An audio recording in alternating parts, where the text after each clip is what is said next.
Welcome back to another YouTube video. I'm Alana, the owner of Lana Lashes, and if you're new to this YouTube channel, make sure that you hit the subscribe button because I share all things lashes, business, behind the scenes. So let's get into today's topic. I really wanted to do a sit-down Q&A because these are questions that I get asked so much, and especially like I went live yesterday during lashing, and I just wanted to address these questions. So let's get right into it. Again, if you haven't subscribed to my channel, go ahead and subscribe and turn on the little bell notifications. We upload videos every Friday so you can get notified. So with that being said, let's get into today's topic and question. I actually love this questions. What happens if I want to start a lash business but I am introverted? So for those of you who don't personally know me, right? You guys see me on social media, you guys see me showing up, you guys see me posting. But what if I told you that I was an introvert too? Would you believe me? Right? Like even when people come in to my studio, I get so shy. And I'm like, hi, how are you? Trust me, like I'm really not an extrovert. And I don't think that you need to, in order to own a business, you don't need to be extroverted. I think that sometimes people actually just want to walk into a soothing place, and especially if you are servicing somebody with their eyes closed, most likely they will fall asleep. Now you have to guide them to, relax and take a nap. So usually what I do is I greet them, I offer them water, snacks, I send them to the bathroom to wash their lashes, and then I come in, we do a very thorough consultation. And as I am prepping them, I'll have maybe like some small talk. If it's the first time, like, how did you find me? Right? There's like questions that when new clients come in, it'll kind of become like a little bit of a script, but obviously authentically. And then the conversation will just flow from there. And the way that I do it is, as I'm setting up my lash card, or if I'm just ripping the tape, I will have that small talk with them. I'm not great at small talk, but other than that, like once I'm prepping them, I will tell my clients, so especially if it's a new time client, a first time client, hey, so I'm going to start. If anything burns, let me know. It's completely, normal. Your eyes you're not gonna go blind. I will just put the fan, and this can usually occur due to you opening or talking. So let's try to avoid that. I'm going to plug in my headphones. Feel free to take a nap, okay? This is your time to relax. So I guide them into relaxing. You can have spa music on. You can have just like something that's very calming music, right? Maybe some lo-fi beats, lo-fi essentials, spa music. Ask them if they have a preference. But other than that, something calming. Make sure that you can have the lights off in your room. Obviously, you're going to be working with the light, but maybe don't put it up all the way if you don't need to. If you have some windows in your room, and again, make it smell good. Maybe put a lavender essential oil so that way you can set the room, and people would actually look forward to their lash appointments because they know that it is their time to relax. And we live in a busy world. Either some of your clients are, they work 9 to 5, or they have a lot of kids. This is their time. So actually being extroverted, if you're not extroverted, it doesn't mean that you cannot run a successful lash business or you cannot build a relationship with them, because if they like the environment, they will come back. And I actually encourage you to set a calming, soothing environment for them. So again, they can remember that experience, right? What keeps clients coming back is not only the beautiful lashes, but it is the experience that they remember, right? It doesn't matter if you're in a suite. It doesn't matter if you may be, working at a salon with others. Just make sure that the environment is very soothing, and I think that they would actually prefer that. Now, instead of maybe talking, I don't know, about drama, it's gonna make their eyes flutter anyways, and it's gonna take you longer. So there is actually some benefits to being an introvert when you are a lash artist, right? Because their eyes are closed. It's not like you are a hairstylist, and their eyes are open and they're just staring at you in the mirror, right? But even then, you can guide them to, I don't know, do you want to anything to drink? Do you want a book to read? I think it'd be cool to have books if you were a hairstylist.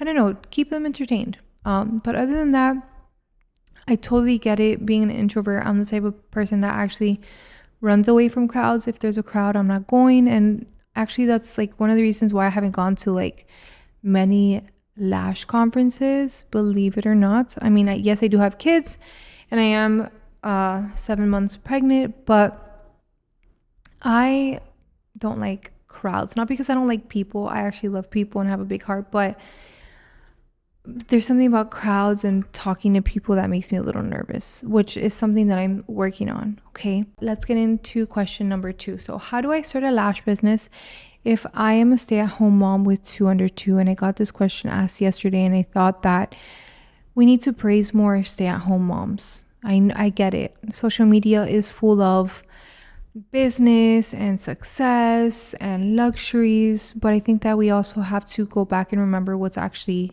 most important, which is your home. Making sure that your home and your kids are taken care of first. So if that means that for a couple years you have to stay home until they can actually go to school, for you to maybe have a full-time job, if that's what you want, then go ahead. But understanding that before you ever like start a business, going into having like the correct mindset to where just because you don't have maybe income for yourself coming in doesn't mean that you're not successful. Because again, what you see on social media, success is measured by things that you have, right?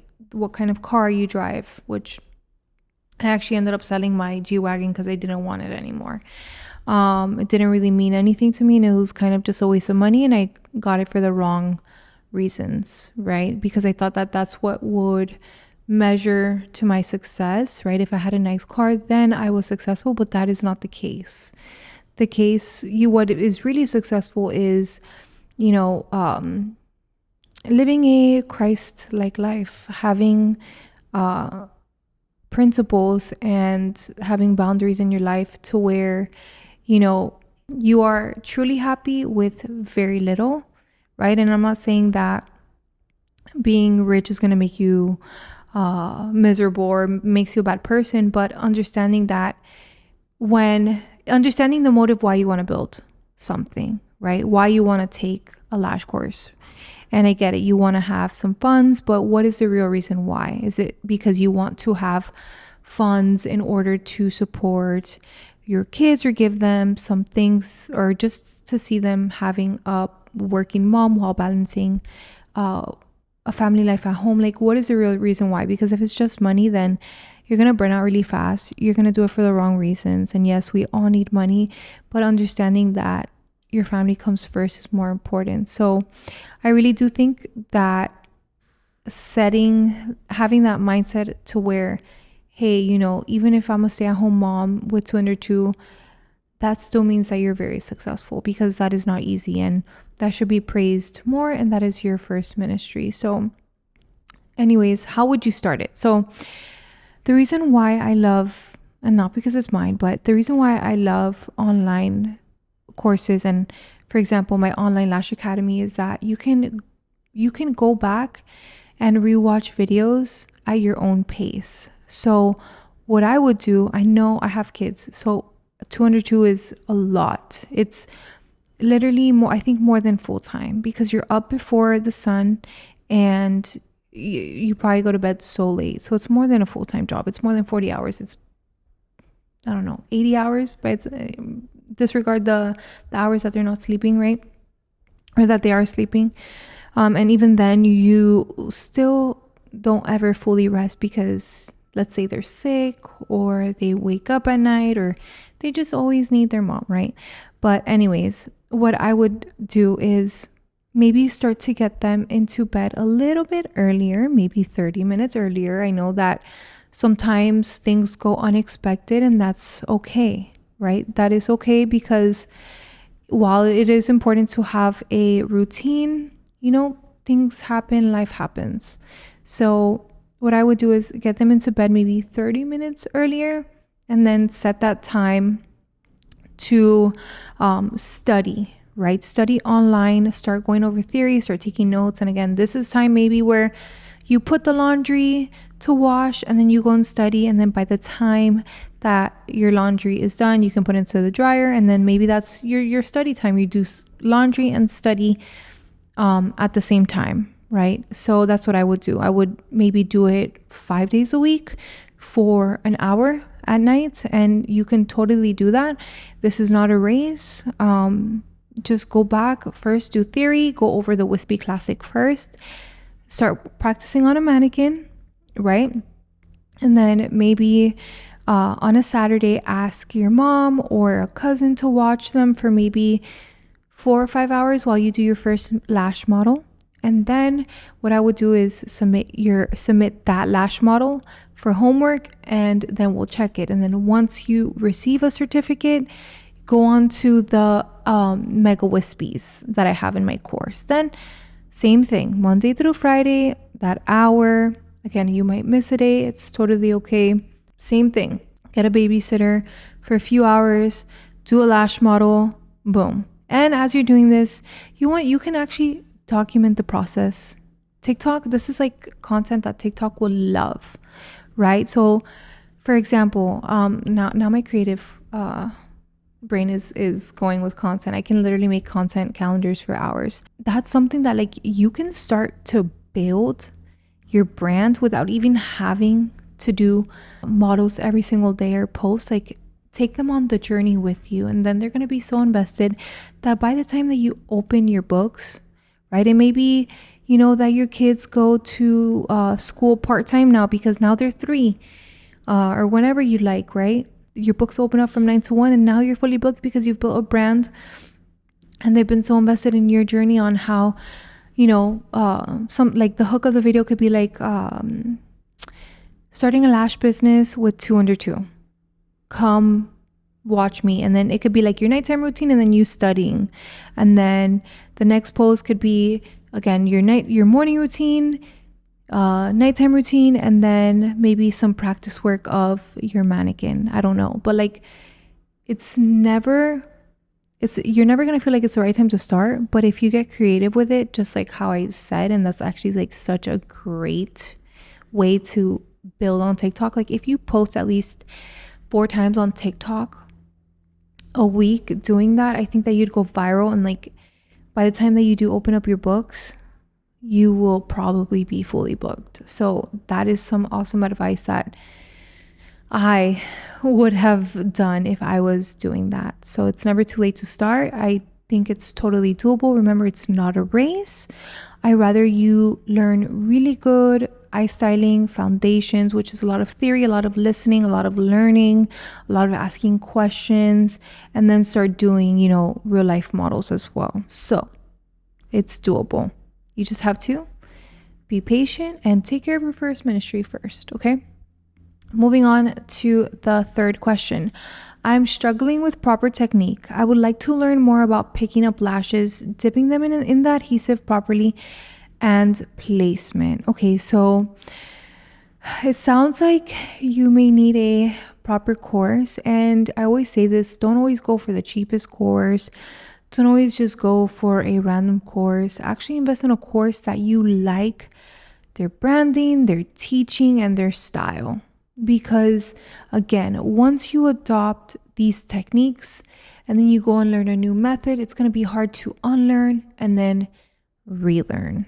Okay, so with that being said, make sure that you get proper training, and it's not just from YouTube videos or watching TikTok. Like if you actually want to take it serious, then there needs to be some kind of an investment going into it, which Personally, I don't think that my online lash academy is overpriced. I mean, it's 20 plus hours of footage for $697 with a free kit and 3 certificates upon completion, and you get questions. Like, I think that that is a great offer and it's great quality. Okay, that is the second thing, making sure that it's great quality. You do have a 1 year access, because I used to do lifetime, but then I'm like, you know what, then people just never finish. So we set it to 1 year, and if you'd like to continue the course, then it's just a $50 renewal fee per year. So that is what we are doing now, because I actually want people not to procrastinate, but I want them to actually go and learn. So actually learning about proper technique and picking up the lashes, making sure that the quality of the lashes are great, making sure that the tweezers, making sure that you dip enough. Like, people struggle with retention, right? And just because you're a beginner doesn't mean that your work should look like a beginner. I actually teach in my courses, like, if you see my student work from like their first time, it is actually amazing, because I tell them my basic rules, and it's very simple. So I love to teach in a very simple way. Those teachers that you had like in middle school and high school, that they went over a bunch of theory, and then like 80% of what you learned wasn't on the test and wasn't actually what you needed in real life. I am not that teacher. I am the teacher that teaches you simplicity, but detail. Things that actually matter. I don't like to get courses and it's filled with information that is not necessary, or it's just too much at one time. That is how I teach.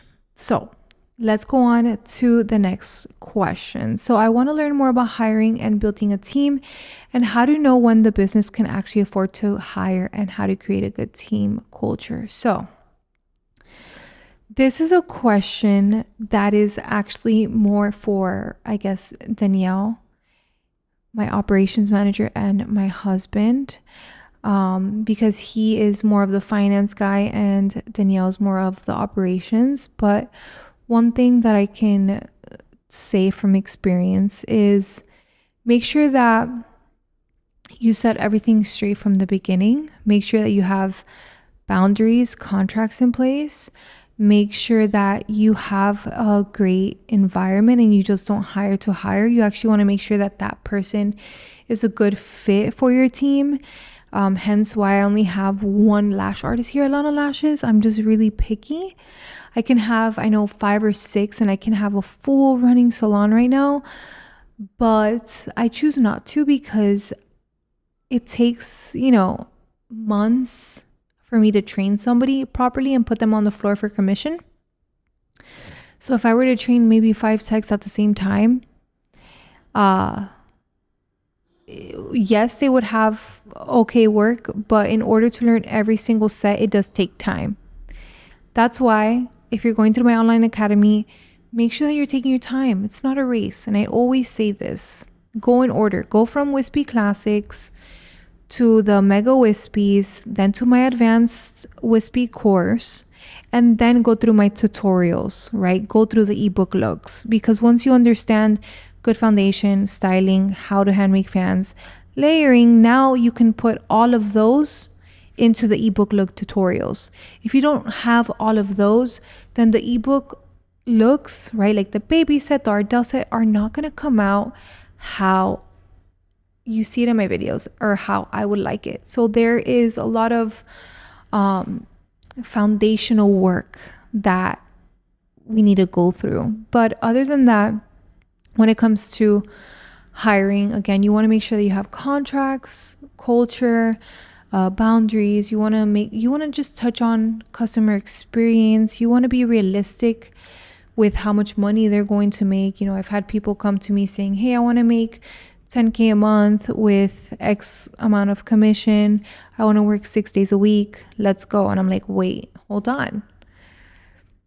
Are you sure you want to do that? Right? Because you're saying all these things because maybe you need a car, or maybe you need an apartment. But what happens when you get those things? Then you're going to take them for granted. You're going to be burnt out. You're not going to want to work anymore. I already know how it goes. It's happened. So I like to set a realistic expectations as well. Hey, I think it should take about 6 months to get you fully booked, not a week, 2 weeks, right? So there's things that, I always, before I hire, I always kind of like to leave it on the ball on their court and lay everything out, the pros and the cons. Hey, this is what we expect from you. And then this is what we don't expect, right? Do you think that we are, Lana Lashes, is a good company for you? And I like to put it in that way as well, because yes, like, you want to hire, you want to make money, but not all money is good money. And especially if it's super quick, quick money can also leave very fast as well. And the whole point of actually building a business is to build a long-lasting brand, which that ties into the last question. I didn't even know that, but how do I build a brand and name for yourself? So slow and steady wins the race. Okay. Consistency, quality with consistency. That is how you build your brand, right? It's more than just like logos, fonts, colors, right? It's how you present yourself. It's who you are, not only on social media, but in your work environment, in your personal life as well. Okay. All three of those should reflect consistency as well. Because if you present yourself one way on social media, you present yourself professional on social media, and then they come in and they see you're cursing, you are half naked, you're talking bad about somebody, the brand is not going to build itself like that. Now, if you want to build your brand based on that, then that's up to you. But make sure that it's consistent throughout all platforms. Okay. That's the most important part. So I'm just going to end that right there. And I do have some things in the works for you guys, because again, like I've always said, 2025 and on, I really want to help beauty artists, right? Not only me, but my team, build an actual business, right? It doesn't mean that you have to follow my path. I just want you guys to build a brand, be fully booked, and then eventually hire. Okay. Do you need to teach courses or put online courses in order to be successful? No, you don't. Okay. And even if you're the type of person that you think that you need to teach courses, but you don't like it and you just want to stay behind a lash chair and maybe have a small team, that's okay too. You don't even need to have lash products in order for you to be successful, okay? Because there's a lot of inventory and logistics that go behind it. And again, you can't do everything on your own. I've tried to do everything on my own. I've tried to have products, a team on my own, and I just ran, the business ran me, basically. And that's not how I built a brand. So with that being said, if you guys liked this video, again, please subscribe. I do these to help you guys. And in the comments down below, you can either drop a question or just say what your favorite part of this video was. Stay tuned for upcoming project launches. I genuinely, truly love to create content that helps you guys build a legacy for you and your family, because family is everything. Family comes first. Well, God comes first and then family. So I love you guys, and I will see you guys on the next video.